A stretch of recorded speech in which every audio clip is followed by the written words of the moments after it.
John, if you want to take it on. Morning, everybody. Appreciate you being here. I got a few things for you. First, I want to acknowledge the passing of Councilman John Jerralds, who, of course, served this city for decades. It's a name I've known for a long, long time, as long as I can remember. And obviously leaves a big community impact here, big impact in this building. I know his public visitation is tomorrow and his celebration of life on Friday. So again, didn't want to start with any of the other news of the day without mentioning our thoughts certainly go to his family, and he's had such an amazing impact on this city. On our fire at EMR, as you guys I think have all reported already, this is the sixth fire in the past 2 years, and you can imagine how that makes me feel.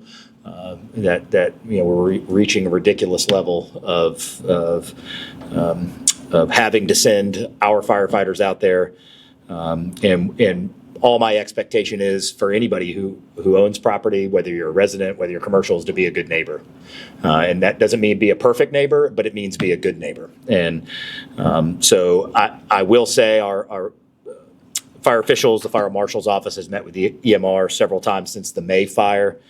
And I really have some pretty clear expectations. We'll see how those get formulated and solidified. But one is regarding reimbursement of expenses, that when our firefighters go out, our taxpayers are paying for that. You are paying for that as a city resident. And we want to make sure that those costs are covered for our taxpayer. And then also to make sure that they have the proper modern infrastructure in place, that if, God forbid, we have yet another fire take place, that we make it easier on our firefighters to get it put out promptly. So I know our legal team and our fire department has continued to work with the company's ownership since we sent the letter in May, and evaluate all those options to improve public safety and reduce the amount of taxpayer dollars that we spend. So I want to note a couple things. Monday's fire was in a different location on same property, but different location, a different part of the scrapyard than the May fire. It's still under investigation by the fire marshal's office. And certainly in fairness to EMR, they followed the requested safety requirements put in place following the previous fires, which includes limiting pile size, establishing fire breaks, and limiting gross tonnage of the facility. The installation of the unmanned monitor system and on-site water supply are still in progress. So I do have Chief Craner and Deputy Chief Horde here today. After I get through the rest of this, if you have any other questions, I'm certainly, if something I can answer, happy to answer that. And if the professionals, if you need them for some of the technical questions, certainly we can do that as well. We're aware of the incident at Pensacola Village. We're continuing that investigation. I would expect that Mike Wood and PPD will be reaching out to you guys with some update later today. I will certainly defer to that update, and only to point out that none of the injuries were life-threatening, is the report that we've received from PPD. But I will defer any of those updates, of course, to PPD, because they're out there and on top of it by the minute. You probably saw in our notes with the agenda for the August meeting that the Curfew Ordinance is moving forward. This will be the first read of that ordinance. Just some highlights of it. Much of the rules in terms of the times and the ages are what already comes from the state statute that needs to be codified for us to be able to enforce. And that is, if you're under the age of 18, you can be out until 11 p.m. on weeknights and midnight on weekends. It will be citywide, and it will be year-round. All penalties are going to be civil, not criminal, and there are penalties for parents and guardians that are built into the ordinance. There's specific exemptions for minors who are married and emancipated, accompanied by a parent or authorized adult, responding to emergencies, traveling to or from First Amendment protected activities, work, school functions. So there's lots of detail within that, because that's one of the big questions we get is, well, what if I work at a restaurant and I'm coming home from work? Obviously, there are common sense protections within this ordinance of somebody that may need to be out during that time. That is not what this ordinance is trying to address. And parental responsibility is going to be part of this ordinance as well. This is not a we're not looking for a way to criminalize teenagers who are out after dark, but it's an effort to support public safety, of course, and ensure that teens who are out after dark have a responsible adult who knows where they are. On the penalty side, first violation is a written warning for both minors and parents. Second violation is a civil infraction. Minors fined $100, parents and guardians fined $250. And a third and subsequent violations would be minors fined $250, parents and guardians fined $500 per violation. That is what is being proposed. Well, obviously, ordinances are approved by the City Council. And we have already distributed this, of course, or it did a couple days ago once it was ready to go to our council members to get any feedback, and we'll see what I have not seen any come back in yet, but again, I'm sure that's why we read it twice, is to see if there's any discussion. So looking forward to that conversation with our council members. Mayor, how soon do you think, if everything were to click and the council didn't tinker with it, how soon would the curfew be put in place? Well, 2 reads means it would be in the September meeting, since we only have the one in August. So the second read would be the first meeting in September. I don't remember. 5 days after that. Right. Yeah. I would want to confirm with the police department, obviously, of, are they going to be ready to go 5 days right after, or would it be October 1st? I think that would be probably even more predicated on police ready to enforce it than it would be necessarily on the exact days after. But technically, it would be as soon as what you just described, 5 days after the September meeting. The Baptist Redevelopment Feasibility RFP is now in proposal review. 7 firms submitted proposals for the Development Feasibility Advisory Service for redevelopment. This is our second run at this. Our selection committee received the proposals and evaluation materials on August 3rd. I'll remind, and if you recall, this has been driven by Councilman Wiggins. After our first process, with him having concerns about it, we said, well, great, be as involved as he'd like to be. And so he has been heavily involved with support from Cliff Collins in our office. Obviously, our procurement staff were helping Delarian execute this. And so any speculation analysis, I would certainly defer to him on that. But just really the news peg is we've gotten 7 proposals. The committee will meet as a group in a publicly noticed meeting on August 14th at 10 a.m. So if anybody says, well, I didn't know anything about it, these are public meetings. You can be in the selection committee meetings as you can with any RFP. That is August 14th at 10 a.m. At that meeting, committee members will discuss their rankings, determine whether firms will be shortlisted, and then a recommendation for contract award may be made at that August 14th meeting. If oral presentations are needed, they're scheduled for September 3rd at 10 a.m. So many times the oral presentations, especially when you have 7 firms, I would think that that's highly likely that would be September 3rd at 10 a.m. Our selection committee is Cliff Collins, Adrian Walker, Captain James Reese, Jewel Canada Wynn, and Michelle Press. And I know that was a Councilman Wiggins' recommendation to have additional. This is unprecedented. Normally these selection committees tend to be internal candidates because of the very, very tight rules around RFPs. I am a general supporter of having an external voice on there if it's somebody that has no conflicts and all that. I don't recall ever probably in the history of the city that we've had 2 outside people as voters ultimately on a selection committee. But certainly that was a Councilman Wiggins' recommendation and that we adhered to. While we're on Baptist, the campus demolition update work continues, of course, on the campus. And there will be a public forum tomorrow, August 6th, 5:30 at the Lakeview Activity Center to provide an update and to answer any questions for surrounding neighbors. Update on the Community Land Trust at East Jackson Street, the old Malcolm Young site. We're excited to share that we expect to close with Habitat and CLT in mid-August this month. The tentative date's something around the 17th, but it's tentative. You know how closings are with, it could move a day here or there, but that address is 925 East Jackson Street. Certainly grateful to Sam and our partnership with Habitat that we've been working diligently on this project. It'll create 9 housing units that are affordable forever within the city limits. So we've got the 3 scattered sites that are now affordable forever for the first time in city history. This will be the first multi-family, multi-unit project that will be permanently affordable in the history of the city. So very excited for that. The funding source is a partnership of the city's donation of the property of 925 East Jackson, plus an additional city contribution of about $590,000, comprised $240 of CRA TIF dollars and roughly $350,000 from the Housing Homebuyer Assistance Program funds. So CLT will deliver the homes, cover the remaining project costs, and will use their ground lease model to keep them affordable forever. VMP, where you see an item on VMP restroom, just a lot of conversation we've had for about 12 years on this. I don't need to go into much detail other than for the media to make a delineation. The approval is actually just on the restroom itself. So I know that seems weird because reason being, we still will need to get an approval on the installation. The installation is actually more expensive than the restroom itself. So if that item looks odd to you guys, that's why. We're looking for, just because we want to talk about it one more time, we're just looking for an approval of the purchase of the permanent climate-controlled ADA accessible 2-unit restroom facility. So that is what's on the agenda.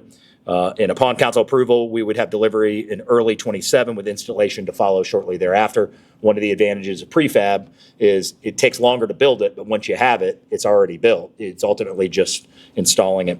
And the budget will support the added cost of installation. That installation is somewhere in the mid 300s. And a lot of that is caused because it's in a floodplain. And that I think has been a lot of the miscommunication through years of time is it's a very significant challenge to put a permanent structure, unless you think about Pensacola Beach and you're going to put something on 10 or 11 feet of stilts. I don't think a bathroom ADA access would work really well on 11 or 12 feet of pilings over there, nor look very good or be very useful. So to fix that comes expense, and so that's why the installation is going to be around $380,000. The restroom will be $204,455. So that is the main cost of that cost difference. I think that is everything I've got on my list, and happy to take questions on that or anything else. Real quick on BMP, Yes, sir. You said the installation still requires approval. Is that budget approval or regulatory approval? Oh, I think it's budget approved, meaning instead of the entire project being approved, one is we've got to get the restroom ordered, right? Because if we can't get approval on the restroom getting ordered, that if they approve it this time, still won't arrive till early next year. Obviously, that's timely, so we want to go ahead and get that approved. If we didn't feel like that was timely, or it could be delivered in a week, maybe we would have just tried to do this all at once.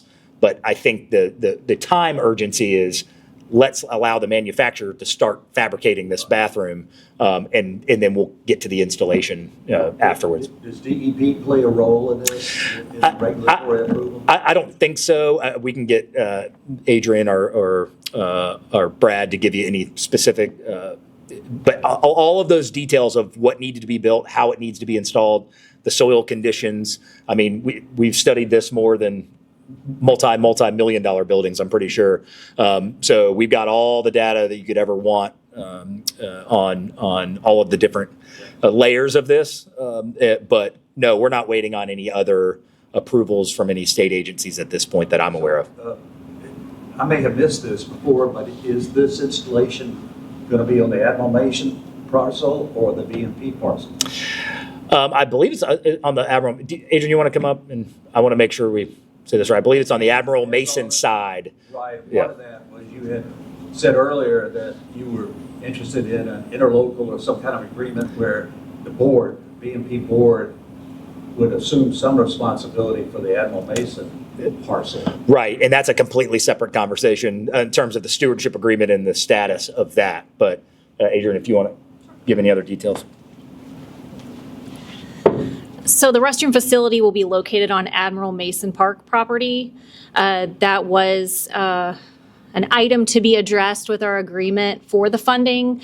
It was originally slated for Veterans Memorial Park, which they sometimes are viewed separately. That has been amended in the agreement that it will be at or about Veterans Memorial Park, which allows us to place it on Admiral Mason Park on city property.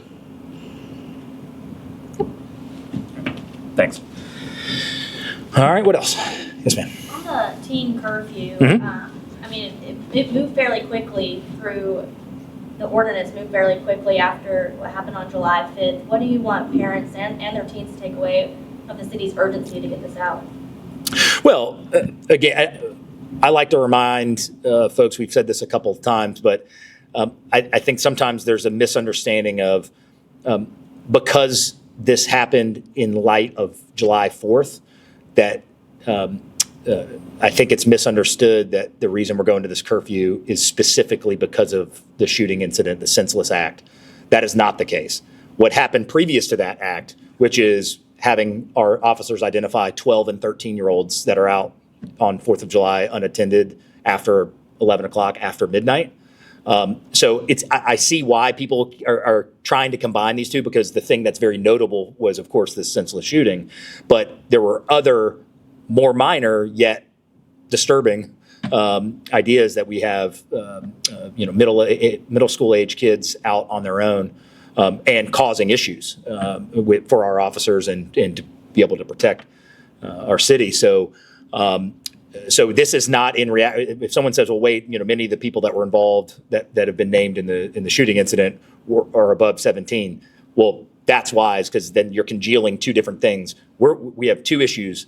One, I'm just so appreciative of our police department to be able to open and shut and have all four suspects accounted for and do amazing work. That's what happened with the shooting.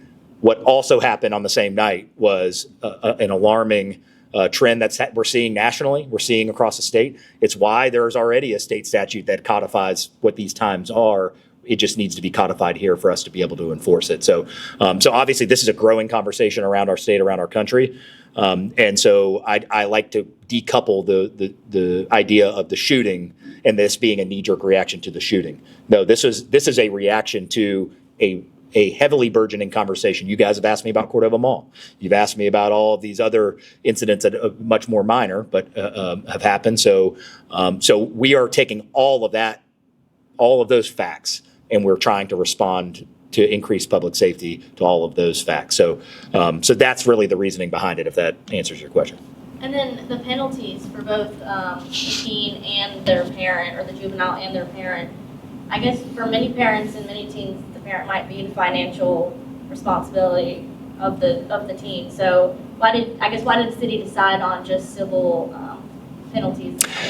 Well, listen, we have to put everything in perspective. You in any ordinance of the city, or when you're trying to enforce anything, you want it to be something that deters that behavior, but has some perspective of fairness. I don't think anybody in this building would suggest that the first time a 16-year-old is out at 12:05 and that we would want to be taking them to jail. I don't think that is what the goal is here, or that we want to maybe a stupid decision by someone to be out, that be permanently on their record. I don't think that fits the issue.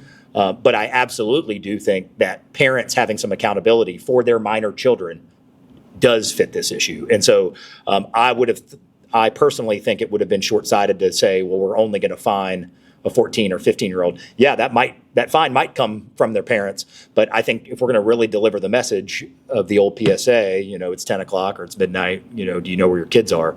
I think all we're asking is for that basic responsibility of whoever that guardian is to know where their child is after a certain hour. And so I do think that there being some parental responsibility built into this is vitally important for it to be successful.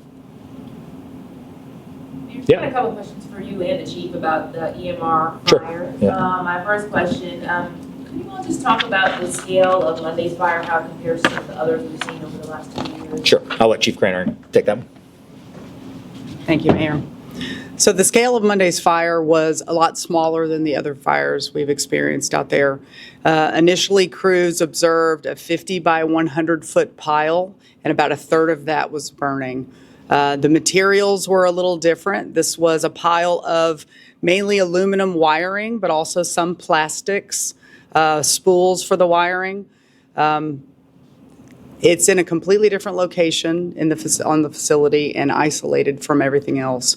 Crews responded quickly. Our first engine company that arrives got to the pile, and they were immediately able to use the 750 gallons of water they have on that fire engine from an elevated nozzle on the fire engine to knock down that fire while our crews, 2 engine companies, worked on a 2,000-foot water supply lay to relay pump between fire engines. So the playbook established by Pensacola firefighters makes for a rapid response and a rapid execution and extinguishment, but it takes time and it takes effort on their part.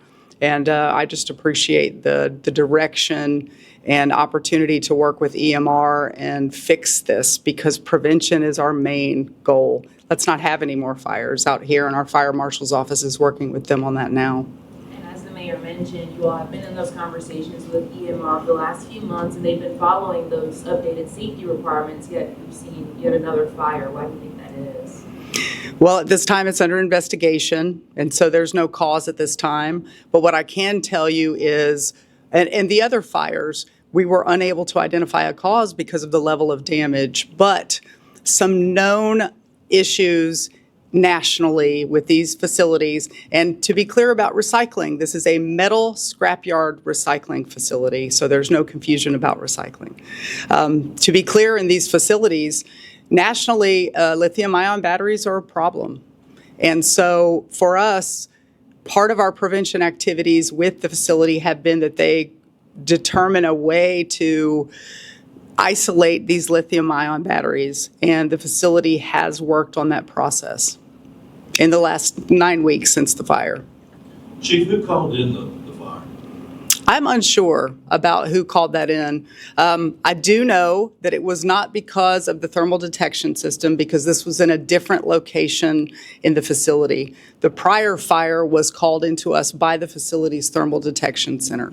This was a 911 call. And Mayor, you discussed some reimbursements that you all are seeking from the company. How much money in fire response are you looking to get back? Every cent that our taxpayers have to pay to send our firefighters out here who put their lives on the line for a frequent issue. And I mean, there's really 2 things that I would like to underscore. I'm not real good at math, but 2,000 feet of, that's what is that, 0.4 miles that we're running a hose? I mean, at a place that is 6 fires in 2 years. When we talk about infrastructure expectations, that's not good enough. And so, I mean, thank goodness we've got one of the best fire departments in the country who know how to hook up 2,000 feet of hose.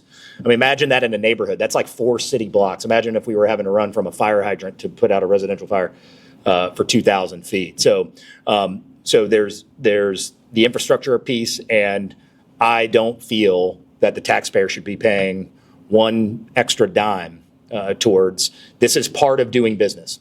And the same reason, if you're in a riskier business in our city, you pay higher liability insurance. That's the cost of doing business. If this is the business and it's an allowed use, you're allowed to be there. If this is a business, then the cost of doing that business, if you plan on having multiple fires in 2 years in our city, is that when we come to put it out, we are not doing that free of charge to help advance your company. And so if it's once in a blue moon, I mean, listen, that's part of the overall service that you pay in taxes. But when you're talking about 6 and 2 years, my expectation is that every cent it costs us, that we would be passing that on to the owner. So at what point do you say enough is enough? Does the city have the power to revoke their operation? You'd have to talk to the city attorney about that. My general answer to that is it's not that easy. It's quite a complex conversation. But I think given the conversations, given our already moving expectations for them, that enough already is enough, and that's why we've been leaning on them with these greater expectations. And again, and in fairness to the company, so far that has not been taken defiantly. And that they have worked with multiple on-site visits, working with our city attorney's office, with our fire department. So I don't want to make it sound as if they aren't returning our phone calls or they choose not to, but we're going to be good neighbors in this city, period. And that's going to be our expectation moving forward. Chief, did DEP say anything about this? I'm sure they looked into it. While we were on scene, our fire marshal was in contact with a representative from FDEP Monday night on scene. So they have been in the last fire. I was out there with our FDEP representative walking the site. So we have been in coordination with them. And of course, number one for us is community safety and firefighter safety.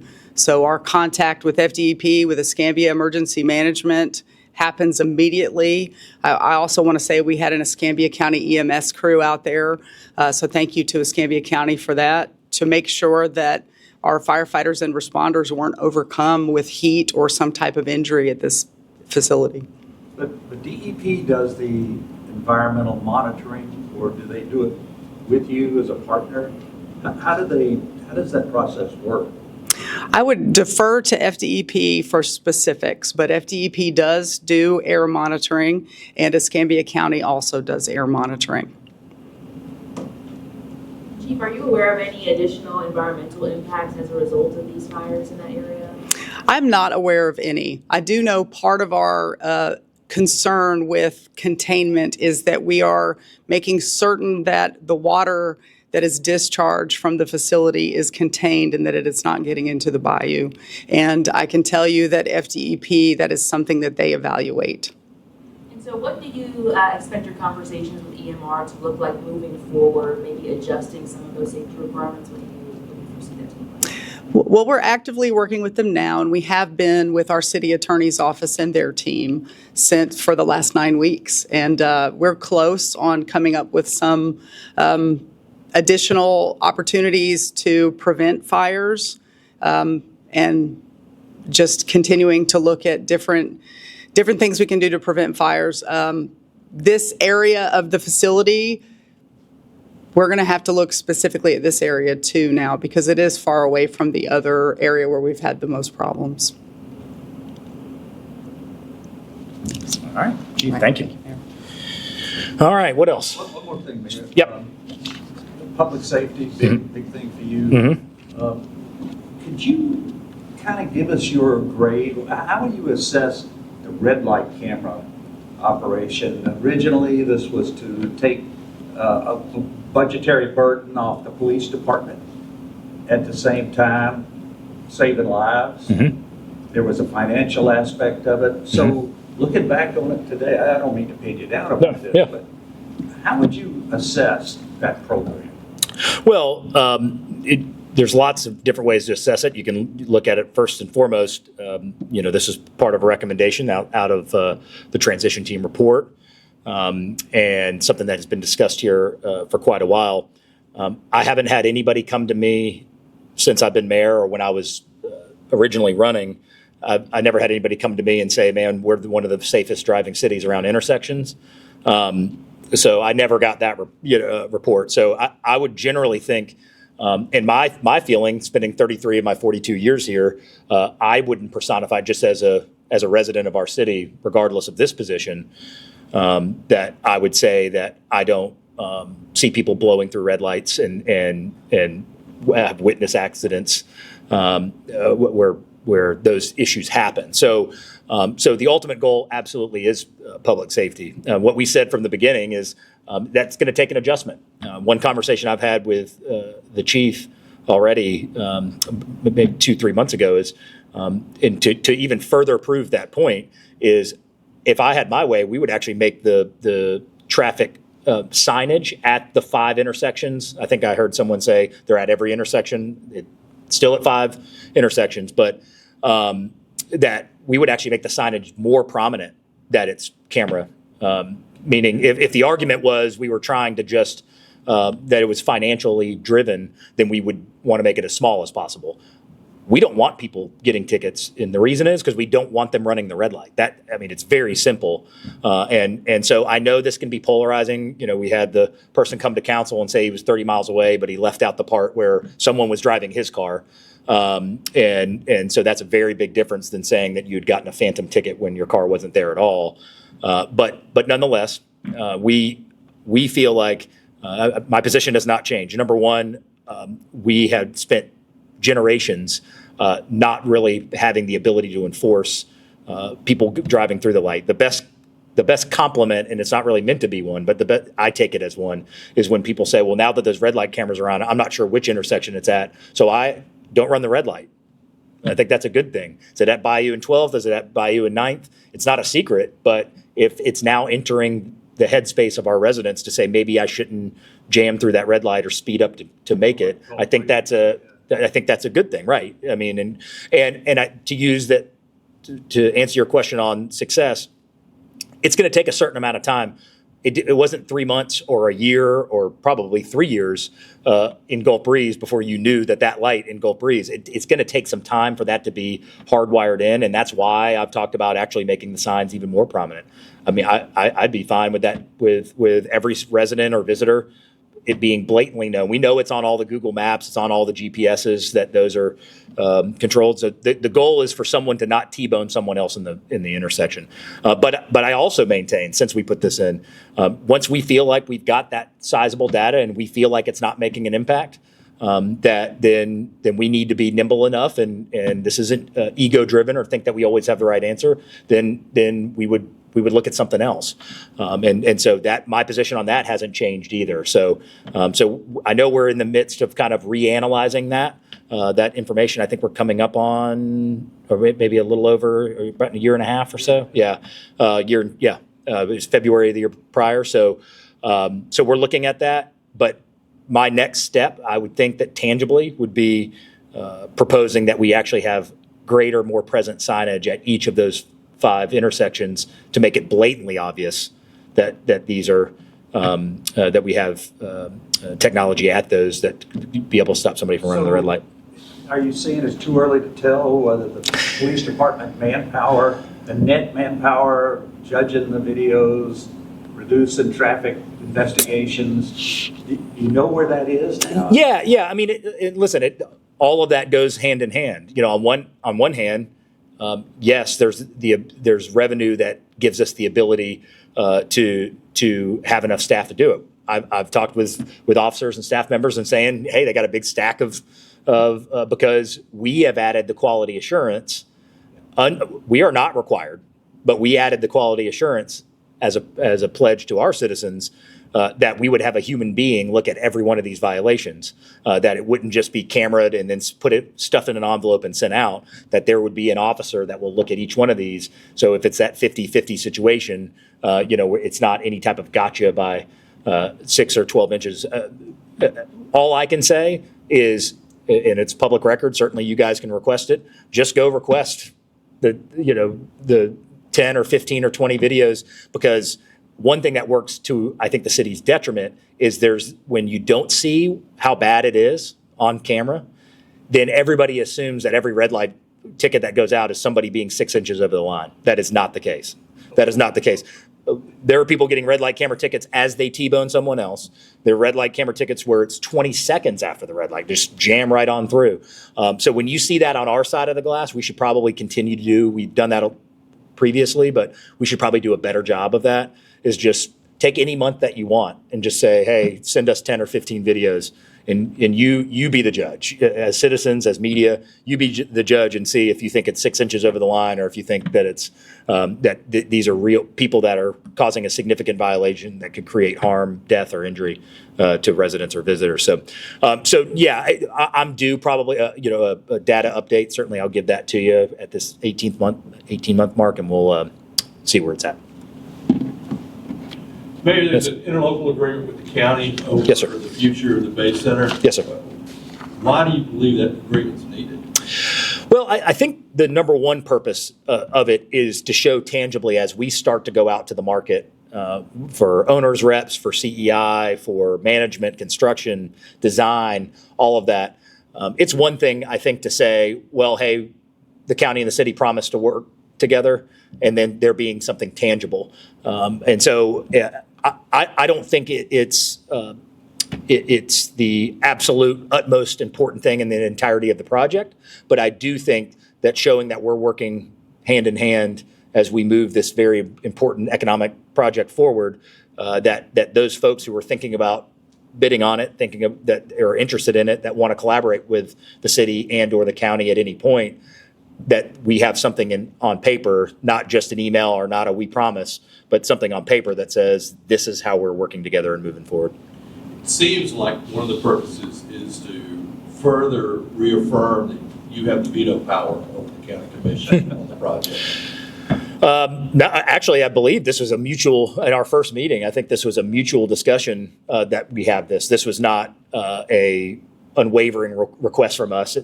To fill that theory. You're saying they haven't challenged that position. For that theory to be true, it would be that this was a mandate or some big expectation of us. This was a mutual conversation that we are able to march forward to the world, to the country, to anybody that would be partnering with us on a project that we have this MOU.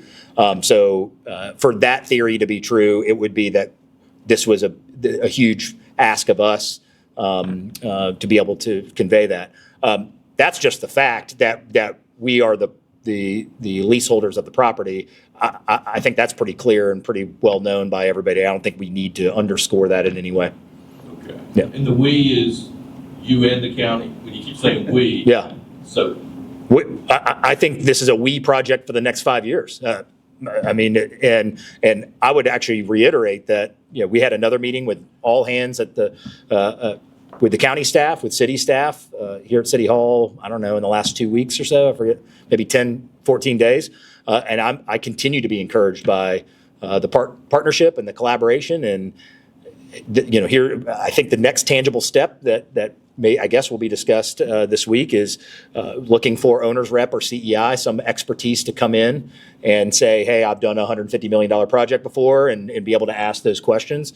So that would be a county RFP, but certainly the city is going to be able to take a look at it and make sure that we're all good. And so I left that meeting continued to be encouraged by us working together, and we're respectful of their processes and everything that they need to do, and I appreciate them looking at this as a community project as well. So it's we from this point forward for the next five years, or maybe less, I hope. Yeah, go. I lived in one more Yeah. on Malcolm Young, Uh-huh. The gym. It was demolished in March of 2024. Have you learned anything from this process to where we could get something like this done quicker than it's done 2.5 years? Yeah. Well, obviously, when it's a first in city history, there's lots of complications that go into that. And remember, you've got a land trust, a nonprofit, a city, and a CRA. You have 4 different organizations that were coming to put this together. So your exact question has actually been a point of conversation in the bitter end of this, is to say, well, man, I'm glad we've been through that, so we know for the next one, all of those. Templates? Absolutely, Okay. absolutely. So, any delay of that happening was not caused by any one person or any department in the city or community land trust, nothing like that. It's just new for all of us. And sometimes to forge ahead and try to do transformational things like being able to have 9 permanently affordable houses never happened in the city, never happened in the county. To do something first, sometimes it just takes a little bit longer. So, but yes, absolutely. I think from our city attorney's office to our CRA to all of those parties involved, we learned a lot forging through that. And if we were to do it again tomorrow with another piece of property, certainly we're going to be able to do it faster. Mayor, economic development. Yeah. Recently, Commissioner Hochberger suggested that the county should defund PEDC FloridaWest. They're only talking about $600,000. At the same time, they brought Rick Byers in as an in-house economic developer with a salary attached to that. And her implication was there's not as much value added at PEDC FloridaWest as there is doing it in-house the way you do it here at the city. Do you have any thoughts on that? Well, I can't speak to what they fund and how they want to do their thing. I understand, and that's how you just described it as my understanding of that conversation, but I don't know any more than you know in terms of what the plan is over at the county. I could say at the city, our economic development office has been awesome. Erica did a great job. Stephen's doing a great job. Anna Kate does a great job. And I mean, we've got an awesome track record to prove it, not just what the mayor says, but if you look at the accomplishments in 3 years and what the projects we've been able to bring in, I'm certainly extremely proud of our team for doing that. The conversation's a little different in terms of the dollars that are contributed to PEDC and FloridaWest from the city compared to what the county was paying. Certainly, they were paying more. Our proposal that is going into the budget for the council to discuss is that those dollars are now moved from the general fund to LOST. LOST clearly states that you can use those for economic development. We certainly see some value in partnership, but I would imagine that conversation of the conflicting in-house versus this kind of joint community effort, it's a little different conversation for us because of the dollar amount, I would think, than it is for the county, where it might be a much more significant line item. So we've always tried in every project, I don't care if it's the Bay Center or Baptist, we've tried to be good partners with the county in whatever efforts that they have. And I've always looked at our contribution to PEDC and FloridaWest as, no, it may not necessarily be driving every day in, day out some economic activity within the city of Pensacola, but if their efforts were bringing another Navy Federal, if their efforts were bringing some other job creation somewhere else, that there would be a positive impact on the city. But I'm interested to hear what our council members think. We do have a significant investment into our internal office, and that is certainly what I believe in, and has been successful. But it'll be their budget to approve, but all I can tell you is what we have proposed that will go in front of them next week in the budget workshop is that those dollars come out of the general fund. I probably would not support them going back into the general fund, given the other constraints. Representation would remain the same, right? The what? Say that. The representation, the two council people that. Correct, right. The only action we've taken from the mayor's office is we've moved the funding requested from PEDC and FloridaWest from the general fund to LOST. If council members decide that that's not a proper use, or they decide it's a great use, the only thing that you'll hear, I'm fairly neutral on that. The only thing you would hear me disagree with is given the tight constraints, a fire union negotiation, property tax being threatened, that will be a killer to our general fund. I would not be recommending that move back to the general fund. I think my hope is for there to be an up or down vote by our council who approves the budget to say either we're either going to fund it in LST or we're not going to fund it. That's up to them. It's their budget. But that is what we have proposed to them that we'll discuss, I guess, on August 11th. And one more economic development question. I heard it yesterday, but are you comfortable that when we have these projects, ST, Birdon, that the citizens' role to take a job there is codified, is protected in the contracts? I mean, we got off to a little rocky start there with ST. Yes. And may still be on a little bit of a rocky start. But Triad plays a big role in this as well. Are you satisfied that the citizens' interest as far as jobs available are protected? Yeah, I'll try to keep that. It's a big conversation, and August 26th, that reminds me, August 26th, we're having that ultimately statewide workforce summit, probably in this room, I'm guessing, around, I think 2 o'clock, 2 or 2:30, we'll get you the information, where we've invited the new education commissioner, Secretary of Florida Commerce. At that same time, the Career Source Florida board meeting is the following morning, so we'll have many of the state leaders in workforce development in the city of Pensacola. So we're helping sponsor and host that. I'm on that board. So that meeting is the morning of the 27th at UWF. So because of that, we're harnessing all of that great workforce knowledge that's in our city. And we've invited UWF, Pensacola State, ST, American Magic, Birdon, and we're just going to all get in a room with really the first goal being, let's be aligned on what are those one or two next steps? What do we need to be doing in workforce?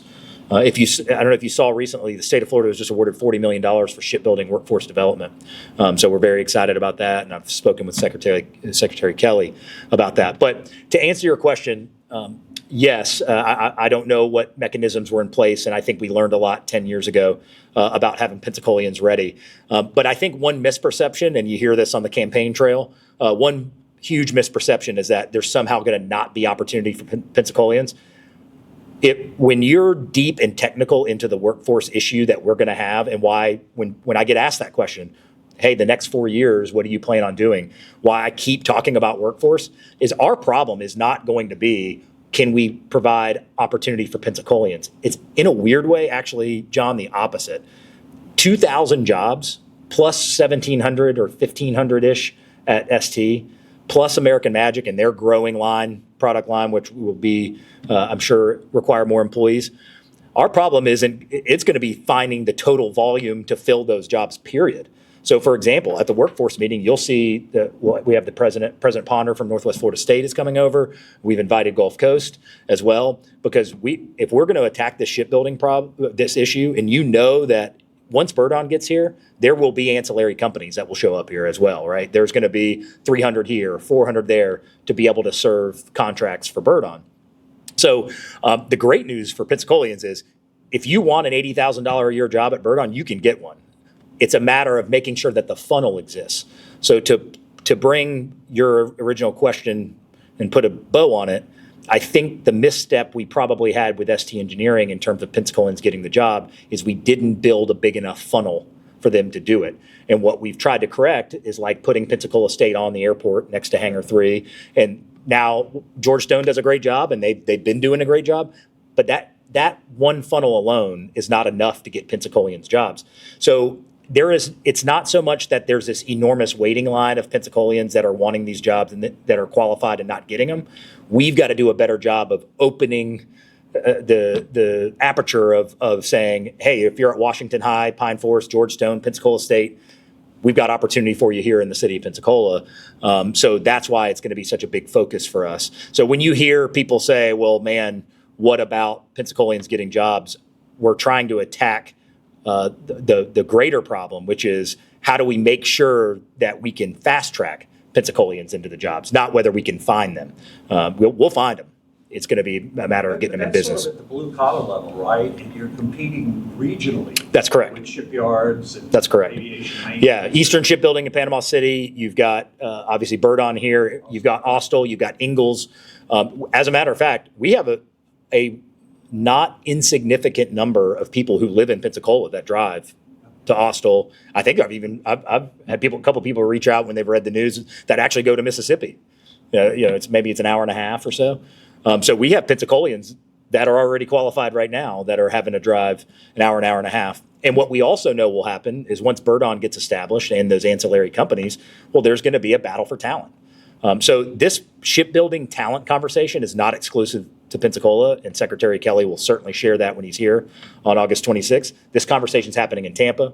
It's happening in Mississippi. It's happening in lots of places. And that's why we've got to think bigger than, listen, we want Pensacola State to start a program, but Pensacola State starting a program and we say, great, Pensacolians can get jobs is what we should learn from last time. So We've got to think of that bigger funnel to make sure that we're successful. One of the criticism we've heard recently, I mean, Birdon has brought all this in, it's exciting, Yeah. right? Mm-hmm. Is that when you look at the term sheet and Rick Harper's scoring of it, Yeah. there's that average wage. Well, it's weighted toward the white-collar professional class that raises the average wage. Where are they coming from? I mean, like American Magic's bringing their guys here. Yeah. Well, that's not necessarily the case. And also understand from a business perspective, that's another big misnomer in this. If you run any of these businesses, why does it not behoove you? I mean, do you want to pay moving expenses and fly people in for interviews? Anybody who places their company anywhere, the tiebreaker would always be going to local people. You would rather that happen. So this isn't, when we talk about codifying things, I don't think the issue is that ST doesn't, they're choosing to not hire local people, is that we've got to get the funnel built correctly to make sure that they have that inventory of people. So let's use American Magic as an example. With really no funnel, built. Now it's a much smaller company. They don't have as much needs. They've hired multiple people from Children's Home Society. They have a partnership. That's not codified. They weren't required to do that. They went to at-risk youth and said, we're going to give you opportunity to have a real job with growth potential here with American Magic. Pensacola State. That's right. Pensacola State has, they already set up a program on their own. So if you're the American Magics and STs, why would you not? I mean, it's less expensive to do it that way, is to harvest local talent than it is to have to bring in talent from outside the area. So everybody's wanting to row in the same direction, but it's going to take a team effort to make sure that we've got the volume that is needed for them to be successful. So no, and by the way, any 2,000 employee job is going to be weighted towards, it's 530-ish jobs at an average of about 112. it's 1,500 jobs at 68,000, well above the average here. So I don't want to, I'd be remiss in not mentioning even the blue collar jobs as you identify them are well above what our city's average is. And I mean, $68,000 a year, is pretty solid. And I think will help put more food on the table and help pay power bills around here better than. One more read of Triumph before the money starts flowing, right? Birdon said they wanted to start this fall. That's correct. Yeah, we're in the final part of our negotiation in our lease with Birdon right now, and we have one more read at Triumph. That's correct. Yeah. Anything else? All right, guys. Thank you so much.